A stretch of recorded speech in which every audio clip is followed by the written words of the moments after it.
So one of the biggest ways that we can fight stereotypes and myths around homelessness is through education and understanding that homelessness is not a label that is attached to somebody, but it's really a circumstance that someone's going through. And it's a temporary thing for most people, the vast majority of people. We also have to keep in mind that the people that we actually see experiencing homelessness only represent a small portion of the people who experience homelessness. Very few people actually get into the shelters because the shelters are full and they don't have access to them. So it's really important for us to realize that most people who are experiencing homelessness, we couldn't tell just by looking at them. They look like just everybody else, and they're in a situation that's really difficult and they just might need our support.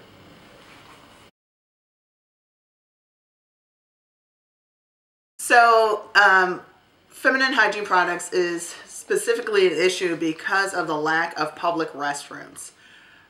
So when parks are privatized, the bathrooms are no longer available to general public.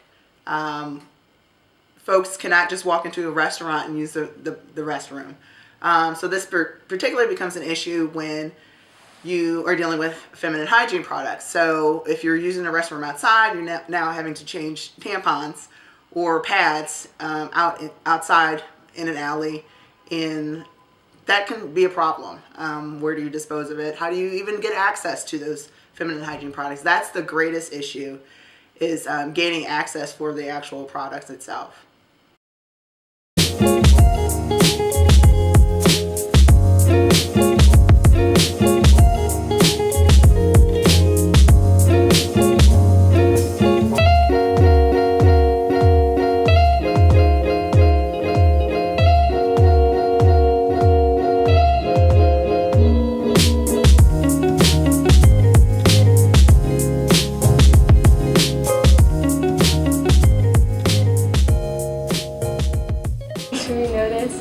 That is an issue, and we decided that we could do something to help, and that we should, so we started the club. I joined the club because I'm very passionate about equal rights.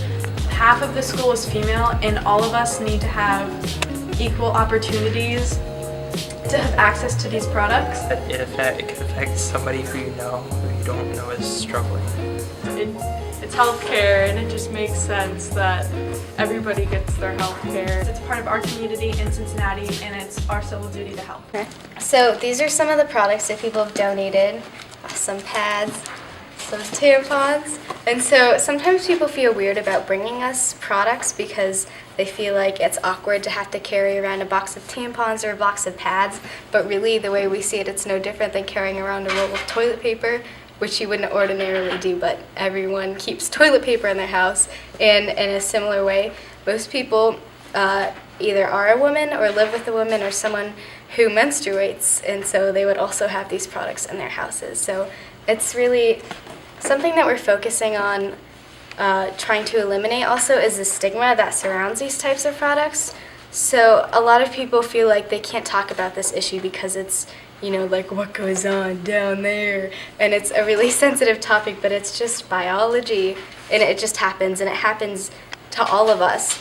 And those of us who experience menstruation know that it's not a very comfortable time of the month, and when you're someone who's experiencing homelessness, you're already very uncomfortable. You don't have all the commodities that many of us do. So to be already uncomfortable and then have the addition of having to deal with your period, it becomes an issue of health, an issue of comfort, because you want to be clean. Everyone wants to be clean. And then also it becomes an issue of dignity. When you don't have something this simple to use and you have to resort to not pleasant, unpleasant means to take care of this, it's a real issue. Homelessness and period stigma are important issues in our society today. As part of the community, it is our duty to help. Joining Homeless Care Club and participating in fundraisers and other coordinated events is one way you can do this. Attend meetings, bring in donations, and help spread the word. Or simply be an advocate and help eliminate stigma every day by creating a comfortable environment and not being afraid to start the conversation.